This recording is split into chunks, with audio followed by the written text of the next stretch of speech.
Welcome to chemistry as in another video of 15 days 30 topic series. आज की video में हम बात करते हैं नेम रिएक्शन की। देखिए, बोर्ड के एग्जाम में नेम रिएक्शन डेफिनेटली आपसे पूछी जाती है। तो इन नेम रिएक्शंस की हम डिटेल में डिस्कशन करते हैं और जितना इजी हो सकता है मैं कोशिश करूंगा कि आपको नेम रिएक्शन सारी याद रह जाए। तो सबसे पहले हम चैप्टर वाइज नेम रिएक्शन देखेंगे।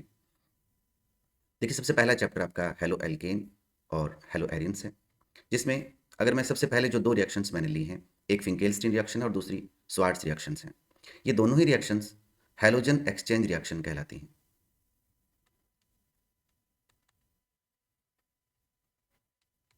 क्योंकि इनमें हैलोजन एटम का एक्सचेंज होता है। देखिए, जो फर्स्ट रिएक्शन आप देख रहे हैं जिसे हम बोलते हैं फिंकेल्स्टीन रिएक्शन, ये रिएक्शन यूज़ करी जाती है एल्किल आयोडाइड बनाने के लिए।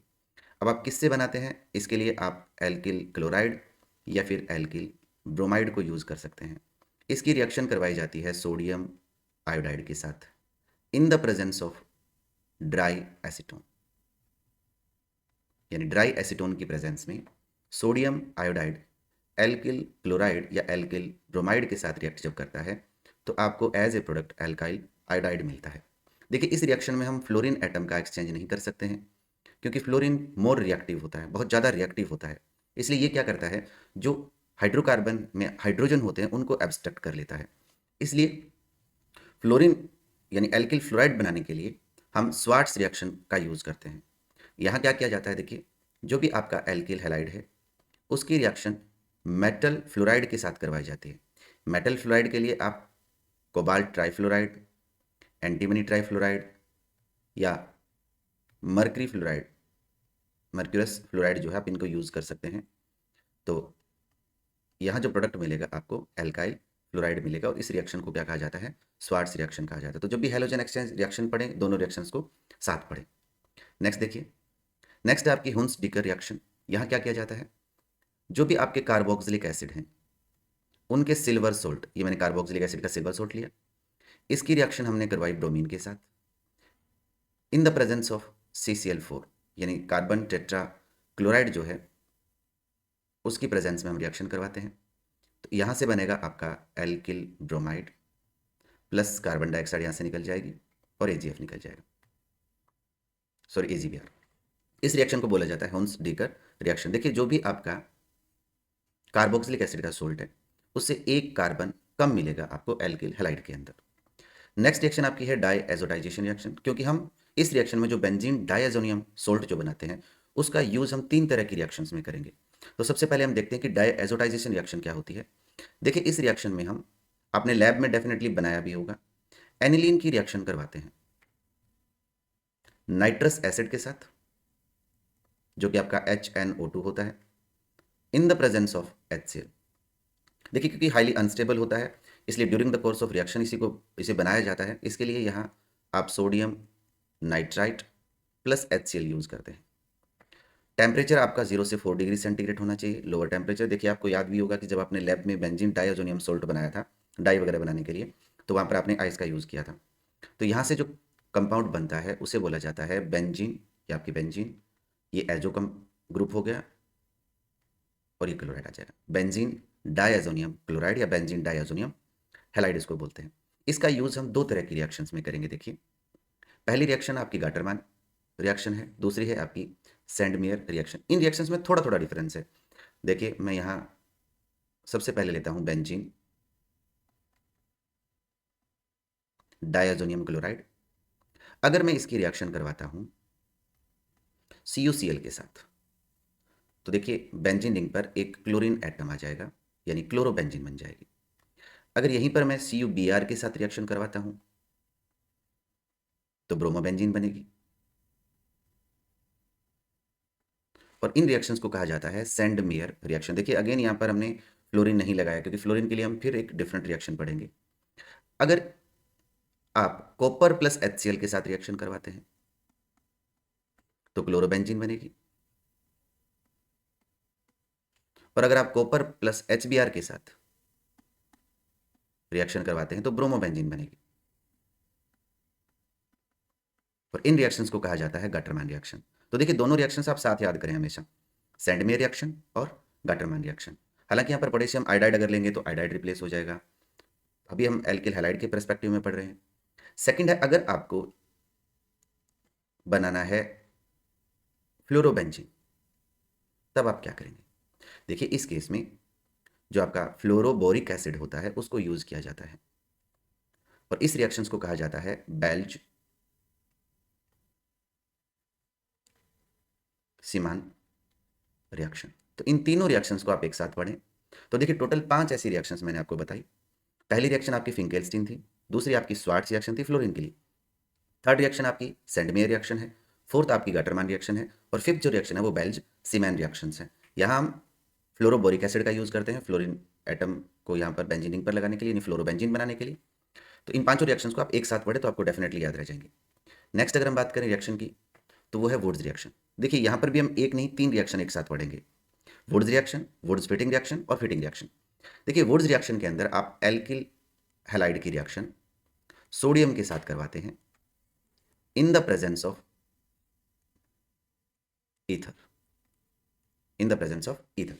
तो यहां से क्या होगा, दोनों एल्किल पार्ट आपस में जुड़ जाएंगे, यानी एक हायर एल्केन की फॉर्मेशन होती है। तब इस रिएक्शन को कहा जाता है वुड्स रिएक्शन। अगर इन दोनों हैलाइड में एक एल्किल हैलाइड और एक एरिल हैलाइड हो, तब इसे बोला जाता है वुड्स फिटिंग रिएक्शन। यहां क्या करेंगे, एक आपका एल्किल हैलाइड होगा, सेम आप सोडियम के साथ रिएक्शन करवाएंगे, बट एक जो पार्ट होगा वो आपका कोई एरिल हैलाइड होगा, यानी एल्किल प्लस एरिल हैलाइड अगर लेते हैं आप इस रिएक्शन में, तो इसे क्या कहा जाता है, इसे बोला जाता है वुड्स फिटिंग रिएक्शन। आपका एल्किल पार्ट बेंजीन पर सब्स्टिट्यूट हो जाए। नेक्स्ट अगर हम बात करें फिटिंग रिएक्शन की, तो फिटिंग रिएक्शन के अंदर दोनों ही पार्ट आपके एरिल होंगे। सेम रिएक्शन सोडियम के साथ in the presence of dry ether, दोनों फेनिल पार्ट आपस में जुड़ जाएंगे जिस तरह से एल्किल पार्ट जुड़ रहे थे।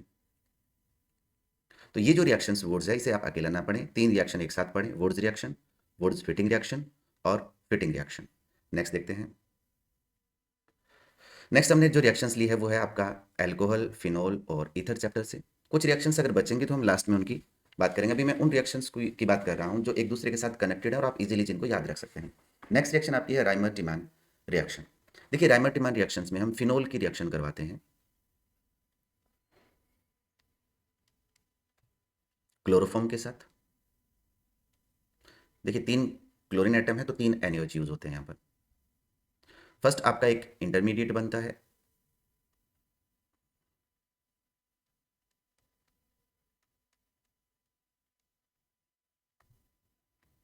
देन ये प्रोडक्ट में कन्वर्ट होता है।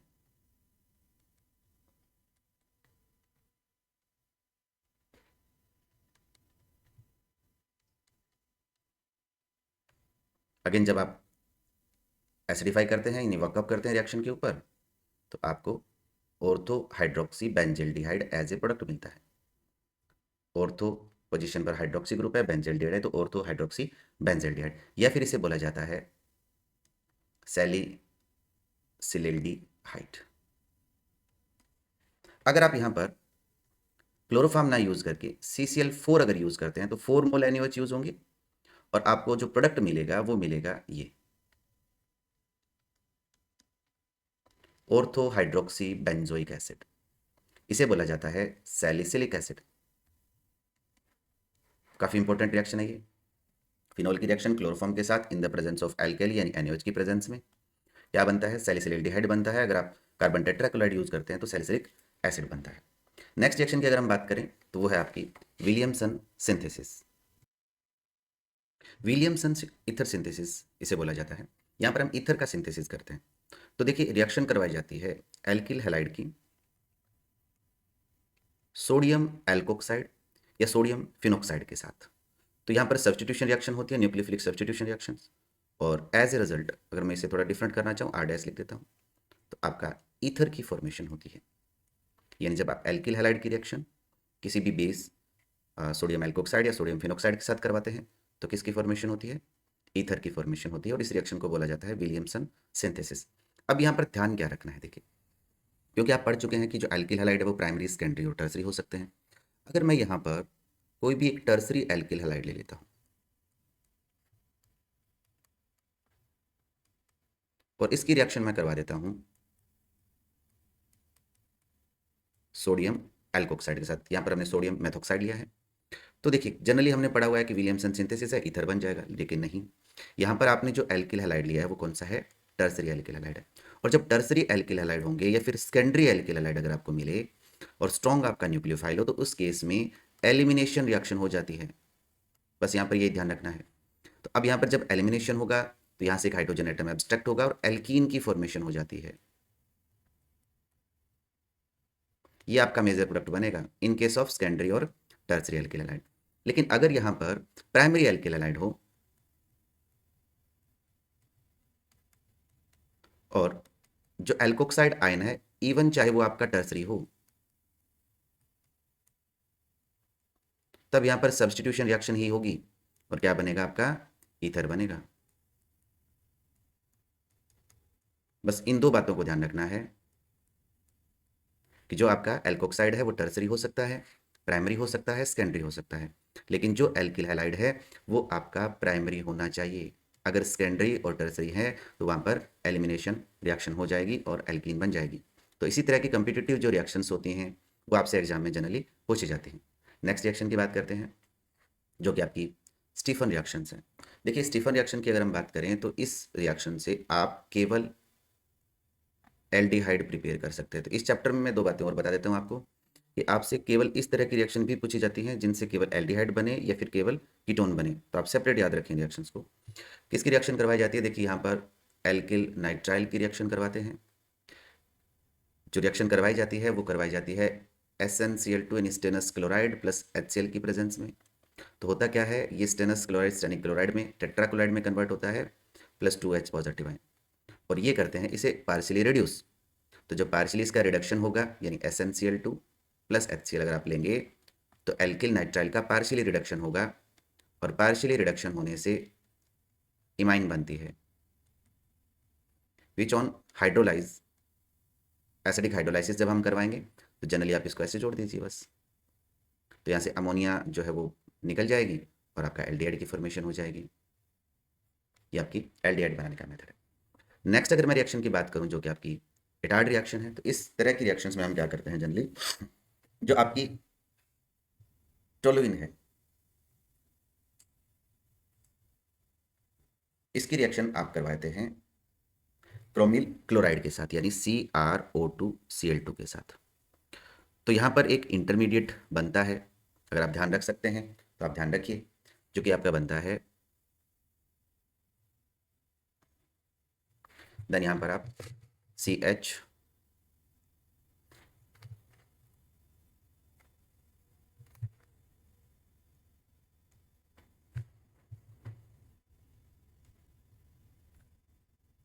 जो कि आपका अगेन एक कॉम्प्लेक्स बनता है ये, जिसको आप बोलते हैं क्रोमियम कॉम्प्लेक्स, और ये आपका कन्वर्ट हो जाता है प्रोडक्ट के अंदर। मैं इधर प्रोडक्ट लिख देता हूँ। तो जो टर्मिनल कार्बन है वहाँ से आपका एल्डिहाइड बन जाता है और इस रिएक्शन को बोला जाता है इटार्ड रिएक्शन। बहुत इंपॉर्टेंट रिएक्शन है। नेक्स्ट अगर हम देखें गाटरमान, देखिए गाटरमान रिएक्शन एक पहले भी आई थी, बट ये गाटरमान कोच रिएक्शन है। किसकी रिएक्शन करवाते हैं? बेंजीन की रिएक्शन करवाते हैं। किसके साथ? कार्बन मोनोऑक्साइड के साथ in the presence of HCl। क्या बनेगा? बेंजल्डिहाइड बनेगा। तो जहां आप गटरमान रिएक्शन पढ़ रहे थे, कंफ्यूज ना हो, वहीं पर आप गटरमान कोच को भी याद रखें। नेक्स्ट आपका है क्लीमेंशन रिडक्शन और वोल्फ किशनर रिडक्शन। देखिए क्लीमेंशन रिडक्शन में क्या करते हैं हम, जो भी कार्बोनिल ग्रुप है उसका रिडक्शन करवाया जाता है जिंक अमलगम प्लस HCl के साथ। और जो वोल्फ किशनर रिडक्शन है वहां पर हम रिडक्शन करवाते हैं by the use of hydrogen. तो जब हाइड्रोजन के साथ रिएक्शन आपने पहले भी देखी हुई है, क्या बनता है? हाइड्रोजोन बनता है। यहाँ जो भी कार्बोनिल ग्रुप है वो कन्वर्ट हो जाता है और एल्केन बनती है। दोनों ही मेथड में इवन एल्केन बनती है, बट रिएजेंट दोनों में डिफरेंट है। एक में आपका जिंक अमलगम प्लस HCl है और दूसरे में आपका हाइड्रोजन है। Then ethylene glycol plus KOH के साथ आपको जो प्रोडक्ट बनता है वो सेम बनता है, एल्केन ही यहाँ पर बनती है, यानी सी डबल बॉन्ड और जो ग्रुप है वो CS2 के अंदर कन्वर्ट हो जाता है, रिड्यूस हो जाता है। तो ये दोनों ही रिडक्शन, क्लेमेंशन और वोल्फ किस्नर रिडक्शन। नेक्स्ट अगर हम देखें,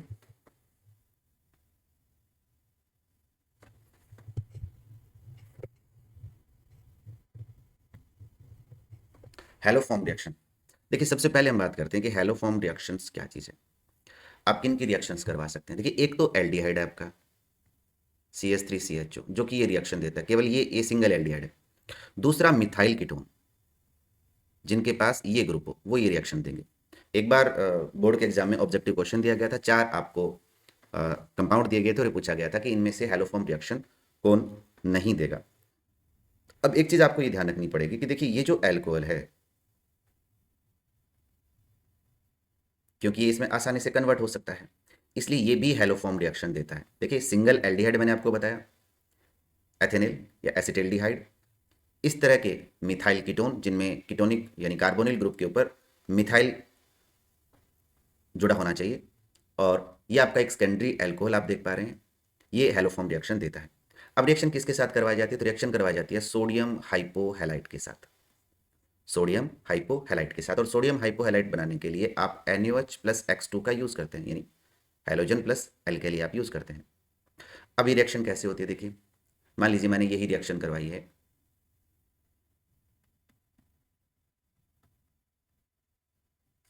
और मैं रिएक्शन करवा रहा हूँ सोडियम हाइपोआइडाइड के साथ, तो क्या बनेगा? एक जो आपका मिथाइल ग्रुप है ये तो कन्वर्ट हो जाएगा आइडोफॉर्म के अंदर, CHI3 के अंदर,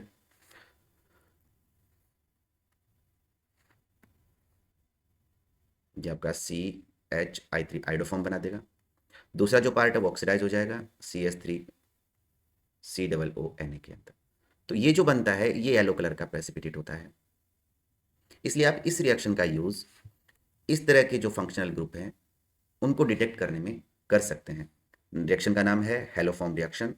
अगर आप सोडियम हाइपोआयोडाइड के प्रेजेंस में ये रिएक्शन करवाते हैं तो आपका जो बनता है वो आयोडोफॉर्म बनता है, जिसका येलो कलर होता है। इसलिए कैरेक्टरिस्टिक रिएक्शन है इस तरह के ग्रुप को टेस्ट करने के लिए। नेक्स्ट देखते हैं।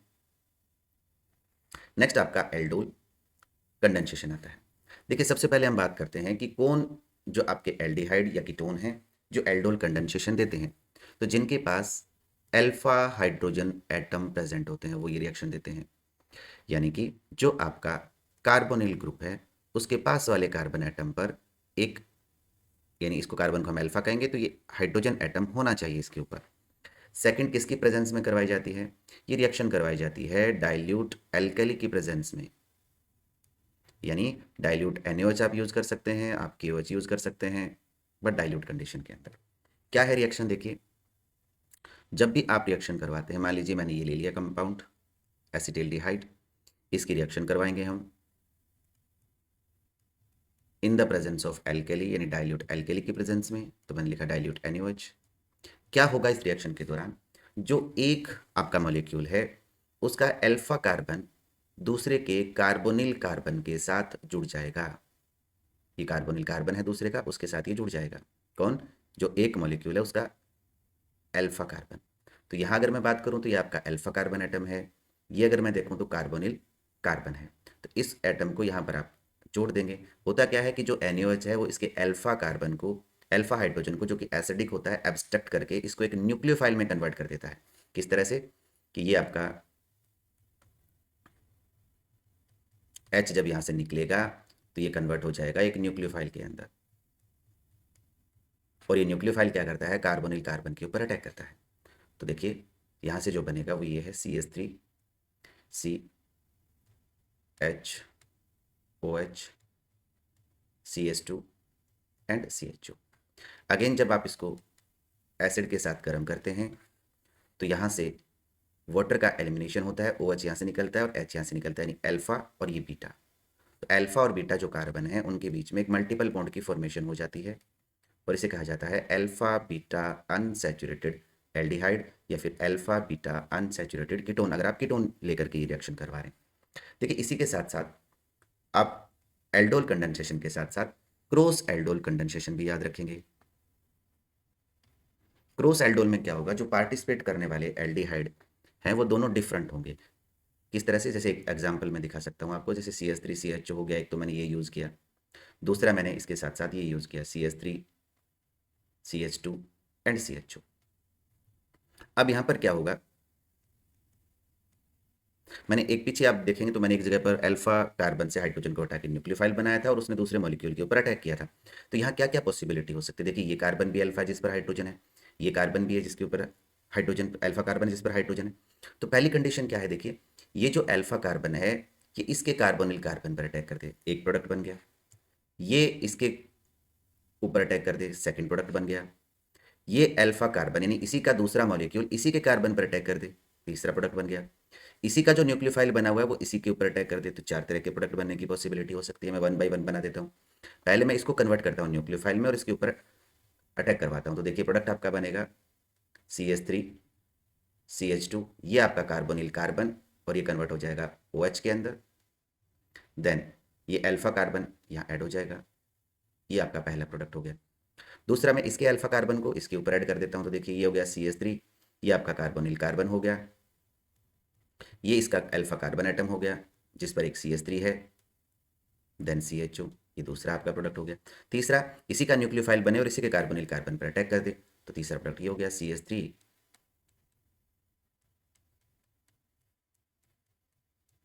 देन फोर्थ इसी का न्यूक्लियोफाइल बने और इसी के ऊपर अटैक कर दे, तो यहाँ पर ये प्रोडक्ट बन जाएगा आपका, देखिए CH3CH2 OH CH CH3 CHO। तो देखिए अगर दोनों ही आपके एल्डिहाइड या कीटोन के अंदर अल्फा कार्बन एटम प्रेजेंट है तो चार तरह के आपके प्रोडक्ट बन सकते हैं और इसी रिएक्शंस को कहा जाता है क्रॉस एल्डोल कंडेंसेशन। तो नेक्स्ट हम बात करते हैं कैनिजारो रिएक्शन की।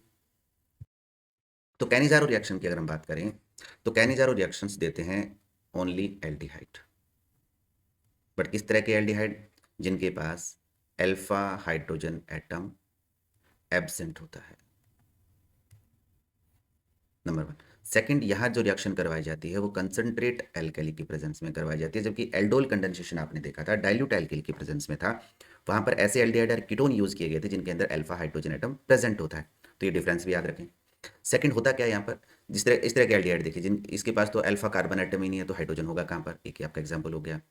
एक इस तरह का एग्जाम्पल हो सकता है, देखिए यहाँ पर कोई भी अल्फा हाइड्रोजन नहीं है, ठीक है। आप इस तरह का कोई एग्जाम्पल ले सकते हैं, यानी हाइड्रोजन के अलावा कोई और ग्रुप लगा देंगे। ये तीन मैंने एग्जाम्पल जो दिए हैं इनमें किसी भी तरह से अल्फा हाइड्रोजन एटम इनमें नहीं है। तो जब इस तरह के मॉलिक्यूल्स लिए जाते हैं in the presence of concentrate, मैं KOH ले लेता हूँ, तो एक मॉलिक्यूल का ऑक्सीडेशन होता है और एक मॉलिक्यूल का रिडक्शन होता है, दैट मीन डिसप्रोपोर्शनेशन रिएक्शन होती है।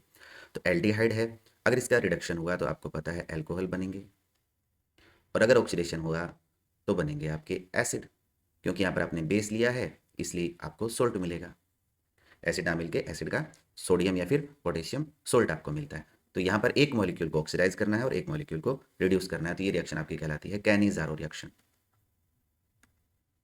दोनों ही बहुत इंपॉर्टेंट रिएक्शन है। नेक्स्ट देखते हैं अपने,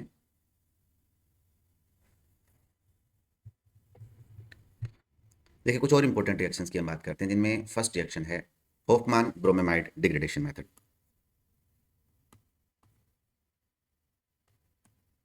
होफमान ब्रोमेमाइड डिग्रेडेशन मेथड।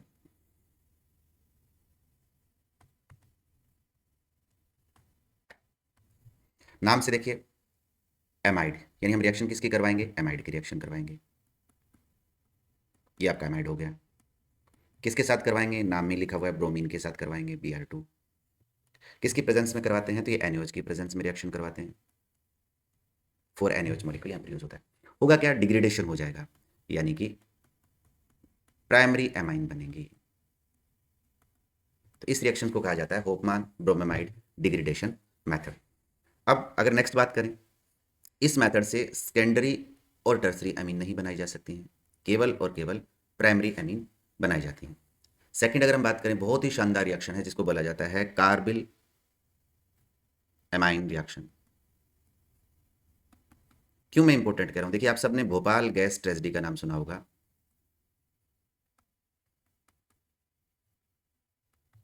यानी भोपाल में एक यूनियन कार्बाइड जो फैक्ट्री थी, वहाँ से गैस लीक हुई थी जिसको बोला जाता है Mick, MIC, Mick, methyl isocyanide. इस गैस की वजह से एक ट्रेजेडी हुई थी। वो ही बनता है इस रिएक्शन में, कार्बल अमाइन रिएक्शन के अंदर। कैसे बनता है देखिए, यहाँ जो रिएक्शन करवाई जाती है वो रिएक्शन करवाई जाती है जो आपका प्राइमरी एमीन है उसकी रिएक्शन क्लोरोफॉर्म के साथ in the presence of NaOH। देखिए 3 क्लोरीन है तो 3 NaOH, क्या बनता है, एल्किल आइसोसाइनाइड बनता है। ये बनता है एल्किल आइसोसाइनाइड प्लस 3 NaOH और 3 वाटर मॉलिक्यूल एलिमिनेट हो जाएंगे। अगर यहाँ पर मिथाइल ग्रुप लगा दिया जाए R की जगह पर, तो इसे कहा जाता है मिथाइल आइसोसाइनाइड, जिसकी वजह से भोपाल गैस ट्रेजेडी हुई थी। उस रिएक्शन का क्या नाम है, कार्बल एमाइन रिएक्शन। अगर इसके बाद हम कुछ और रिएक्शंस की बात करें, जैसे कि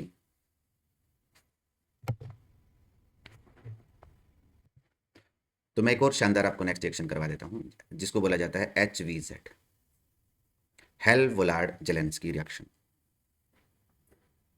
हेल-वोलार्ड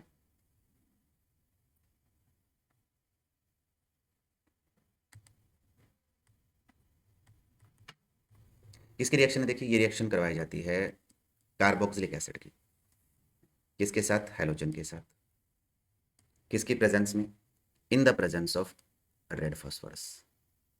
तो क्या होगा, जो भी अल्फा कार्बन एटम है उस पर जो हाइड्रोजन है वो रिप्लेस हो जाएगा हैलोजन से, यानी कि ये बनेगा आपका, जिसे कहा जाता है अल्फा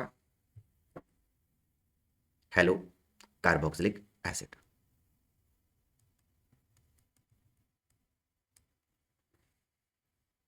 ये फर्स्ट कंडीशन है, देन आप इसका हाइड्रोलाइसिस करवाते हैं व्हाट।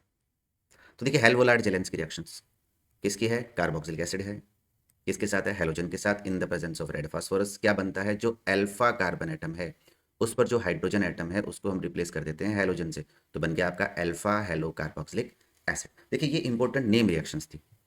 अब इसके अलावा अगर हम ऑर्गेनिक केमिस्ट्री में बात करें तो कुछ ऐसे डिस्टिंग्विश टेस्ट हैं जिनसे आप ये वेरीफाई करते हैं कि गिवन जो कंपाउंड है वो अल्कोहल है, कार्बोक्सिलिक एसिड है, एल्डिहाइड है या फिर कीटोन है, या फिर प्राइमरी अमीन है, सेकेंडरी अमीन है या टर्सरी अमीन है, उनके बीच में डिस्टिंग्विश करने के टेस्ट हो गए। या फिर पर्टिकुलर जैसे टोलेंट आप टेस्ट करते हैं लैब के अंदर, यानी एल्डिहाइड के लिए फिर कीटोन के लिए, उनके लिए हम एक सेपरेट वीडियो बनाएंगे। आप एक या दो बार अगर नेम रिएक्शन की वीडियो को देखते हैं तो डेफिनेटली आप एग्जाम के अंदर किसी भी नेम रिएक्शन को मिस नहीं करेंगे। जल्दी एक और वीडियो नेम रिएक्शन पर आएगी जिसमें हम पर्टिकुलर एल्कोहल हो गया, प्राइमरी सेकेंडरी टर्सरी को कैसे आप डिस्टिंग्विश कर सकते हैं, कार्बोक्सिलिक एसिड का कैसे पता चलता है आपको, इस तरह की रिएक्शंस की हम बात करेंगे। तो आप खूब पढ़ते रहें, बोर्ड के एग्जाम की प्रिपरेशन करते रहें। अगर आपको वीडियो अच्छी लगी हो तो अपने बाकी दोस्तों के साथ इस वीडियो को शेयर करें और चैनल को सब्सक्राइब करें। Thank you.